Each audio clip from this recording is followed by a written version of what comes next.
It's a few things that come up on that is what do you do in a situation where, as a cybersecurity leader, the management team comes in and they're saying, hey, look, we have to hit this checklist for some compliance, whatever compliance may be. Can you tell us, how much of somebody they saw a webinar and they said the MITRE attack framework? Well, what percentage of the MITRE attack framework are we covered against?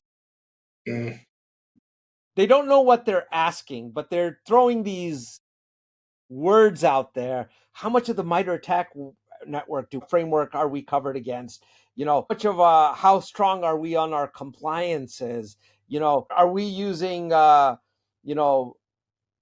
network segmentation? Tell me, Henrik, if this is all the case, then are we just solidly proof and we're not going to get hit by a cyber attack and it's all good? A lot of companies will come in and they'll ask that. How do you respond to that? Because that doesn't necessarily mean that they have a great cybersecurity program. Those are not metrics that will yield a great cybersecurity program. Yeah, and I think that of course, I've been in those spots, and I think the one thing to do there is to be totally frank with it. There is no immunity for a cybersecurity attack. Independent, if you enable every checkbox in the compliance checklist, you click on every security console, you install everything. There's still this fancy word, the residual risk, which the shit can still hit the fan.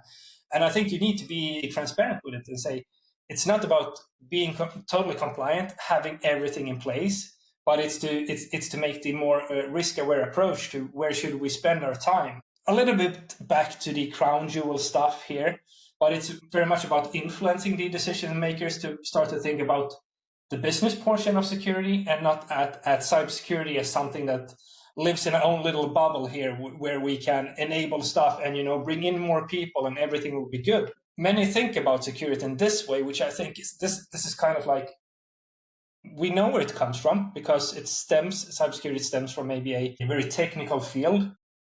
But in the end, I mean, cybersecurity risk, that is not a thing in my world, at least. There's only one risk, and it's business risk. The cybersecurity risk or security risk or whatever we call it, that is a category of risk. That is something actualizing a bad thing happening to an organization. And we start to strip away the mumbo jumbo security stuff and more focus on the business. Okay, what are you afraid of happening?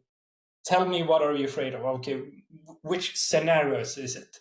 More rather that perspective. Then we start to speak the business language instead of saying like, hey, can we segment the network here and click here and blah, blah, blah, this and that. Yeah, that could be an effect, but that doesn't necessarily mean that should be the approach that we take, or to ensure that we are compliant with something.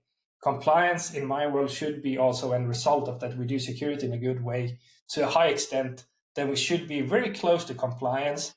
But of course, there are nuances to it as well. Boy, am I glad you said that, because we've been trying to say that. Nobody listens to us, but maybe they'll listen to a world leader like you on this stage and take that one, because you're absolutely right.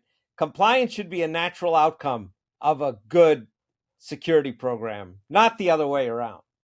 No, otherwise I think that you have focused on not the wrong stuff, but starting to sub-optimize and put security aside for compliance. And being compliant, of course, it's important, maybe for business and from a regulatory perspective. But I mean, in the end, you shouldn't sacrifice security for compliance. And it doesn't always mean one-on-one. It's not always that compliance equals security.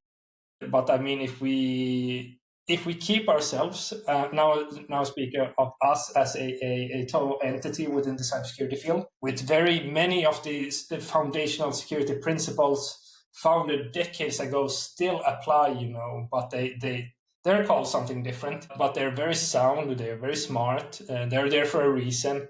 We still read about them today, but of course we need to put them into the context of the business as well. Make it less about cybersecurity, make it more about the business.